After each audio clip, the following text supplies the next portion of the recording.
Let me start off by saying my son, Adam, is 22 years old. Back when my ex-wife, Tori, and I were trying for kids, we found out that I was infertile. We decided we'd adopt, then about 4 months later my ex-wife is pregnant. I was thrilled because I thought maybe the doctor made a mistake. No, I was wrong. My ex-wife cheated on me and I didn't find out until 20 years later. Tori told me 2 years ago that she cheated on me. And we did a paternity test to make sure, and well, he's not my biological son. My ex and I divorced a few weeks later. Ever since my son found out the truth, he wanted to meet his biological father. He did, and they started to become really close. It hurt me much more than I thought it would. He's an adult, he can make his own decisions, but it hurt really bad. They started to bond really well, and all of a sudden Adam became really distant from me. It's been like this for almost a year and a half. I tried to text him to make plans for dinner and he said he's busy with Chris, biological father. I tried numerous times to connect with him by calling and texting, but he never made plans aside from like a meal every other month. We used to do stuff every other week, but it's been completely different since he found out about Chris.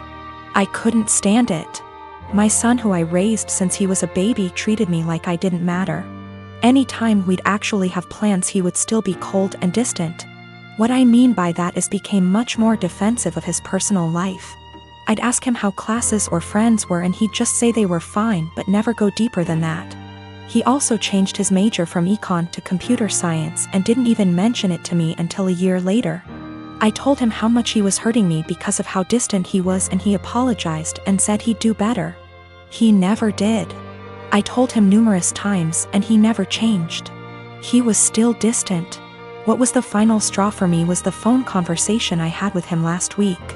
He said he was going to change his last name to Chris because he liked it so much and because they were close. I couldn't believe what I was hearing. I told him this. I can't believe you are going to do this. That's really disappointing to me. If you decide to change your last name, go ahead, but if you do that, then I'm no longer your father and I don't want to be involved in your life. He hung up on me. I didn't even bother reaching out because I know he wouldn't respond. I stand by what I said. I meant every word and still do. The last name change to me means he no longer views me as a father and views Chris as his, despite the fact he's 22. My family told me I'm being unreasonable, meanwhile my best friends think it's reasonable. After I found out about Chris, I took a couple of days and didn't speak to my ex-wife or Adam. They didn't contact me. I didn't contact them. I needed a break. A lot of you are asking for a deeper meaning behind this, and I think I finally figured out why he's been so cold. A few months before my wife told us the truth, we were in a very long argument. His grandma, my mother, left a big inheritance for him that I am fully in charge of. Enough to pay for college and have enough wiggle room to not stress all the time about it. After a semester of university, he started dating this girl. He was head over heels in love with her. I never met the girl, so I have zero clue how she felt about the relationship. Suddenly, after a few months of dating, Adam asked me for about $3,000 to be deposited into his account from the inheritance. I already paid for the semester, so this was odd to me. I asked Adam why he needed the money. He said his girlfriend was having trouble paying for her tuition and asked my son to help. I told him no because it seemed to me that she was treating him like a piggy bank. He spent over $1,000 on her in just under a few months. He would constantly talk about how he loved going shopping with her so he could buy her things. To me, she was just after my son's inheritance, and I was right. What I said to him was basically this: Adam, you haven't been dating this girl for very long at all, and for me to give you that much money just to spend on her after a few months doesn't sit well with me. That's the money your grandmother left you for your college career, not hers. If you two were more serious, then I would think about it, but I'm not giving you that much money to just give your girlfriend. Turns out my guess was right, and she was after his money. They broke up shortly after and have had an on-again, off-again relationship ever since. He was upset with me, but he eventually got over it after a few months. Then we found out about my ex's affair. I don't know if that's the real reason he's so cold. That was a huge argument that went on for weeks until she left him. I'm getting married in a week to an awesome woman, and I cannot wait to be her husband. We are so excited. My brother is gay, but my family doesn't know, Only me and my parents know. I come from a very old school traditional family, so the old part of the family, grandparents and some aunts/uncles still have last century's mind, and the younger portion, cousins/siblings are open-minded and are living in the present. So my brother has been dating his BF for 6 months now. The dude is great. I'm so happy my brother found a great guy. But it's kind of a secret, as he hasn't told my family he is gay. I've been telling him for years that he should come out, cause I know it stresses him a lot. And I think it will make him feel better not to hide anymore, plus I bet a few family members already know anyway. But he disagrees cause he knows a part of the family won't accept it and it will be a lot of drama. I see the opposite. I see it as the sooner you know who the idiots are, the sooner we can cut them from our lives. I have no interest in having someone in my life that doesn't accept my brother being gay. Anyway, that's his decision, not mine, so for now he won't say anything. Until a few weeks ago, when he said he wants to bring his BF to my wedding. I was not expecting that, to be honest. So he went from 0 to 100 pretty fast. If it was any other occasion I would be supportive obviously, but I don't think my wedding day is the day to do that. Imagine all the drama and gossip and bullshit that would happen. And I don't want to get the attention away from my fiancée. That's her day. And I don't want to have to worry about that on my wedding day, and I think it's a pretty good reason. I asked him why my wedding day. He said it's because he wants to celebrate love with the two people he loves the most. Me and his boyfriend. This is killing me. I would fight my whole family for my brother and never speak to them again if I had to. But my wedding day is supposed to be a celebration, not a family fight, and I can't do this to my wife. That might ruin our future. I didn't even tell her. She is already stressed out, don't want to make it even worse, with a heavy heart. I asked him to please come alone to the wedding, and that I hope he understands me. He started crying and left my house without saying anything. Next day I got a text and he said, "Don't worry, going alone." I tried calling him but he didn't answer me, and my parents don't seem to know what's happening because they didn't say anything. He eventually called me back a few days later. We spoke. He said he understands my side, but things are still weird between us. Is the worst situation of my life. Spoke to fiancé, couldn't keep this from her anymore. She agreed with me. I know it won't be my brother that would cause trouble. The trouble would start with remarks and looks from some aunt/uncle. Doesn't matter, we are spending a lot of money on this wedding, planned it for a long time. My fiancé put her heart and soul into planning this wedding. I don't want to see my bride or mom crying, or some idiot uncle insulting my brother. Literally every other day of my life I will support my brother's decision to come out.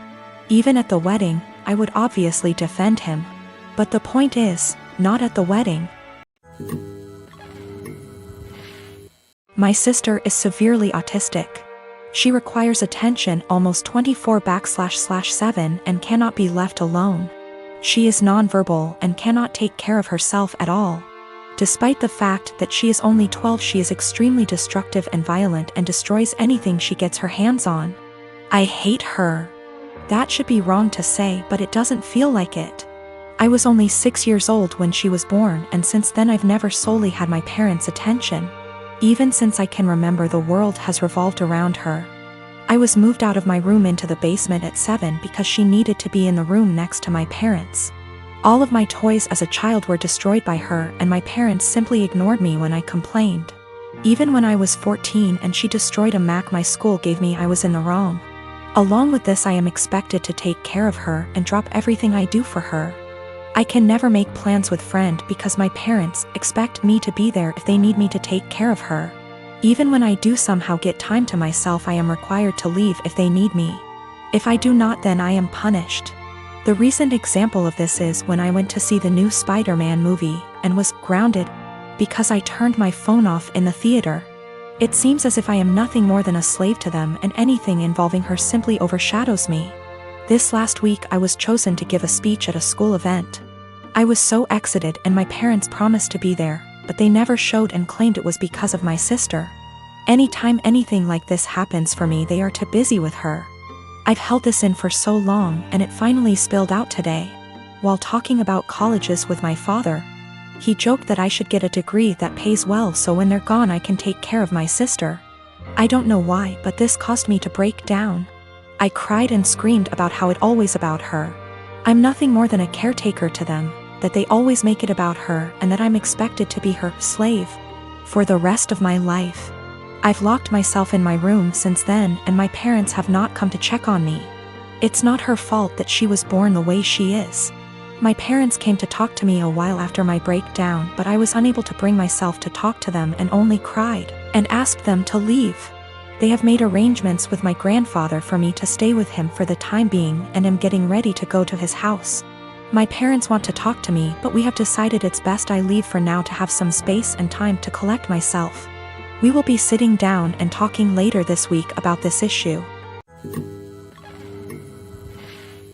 I'm a professional ballet dancer for a living, but I also do some modeling in my spare time. Last weekend, I was doing a latex shoot. Before anybody says anything, it wasn't anything fetish-wise. It was just a shoot that called for wearing more uncommon types of fabrics. My outfit was a black full-body catsuit, so think of a skin-tight garment that covers from neck to toe, including gloves. If you've ever put on a wetsuit, then you can probably imagine how much of a pain it is. It's a pretty in-depth process that involves lots of baby powder, a lot of sweat, and some less than ladylike stances. Dressing usually takes anywhere from 20 to 25 minutes start to finish. I always dread it, but can't argue with the results. Anyway, my boyfriend was in my dressing room as I was getting changed.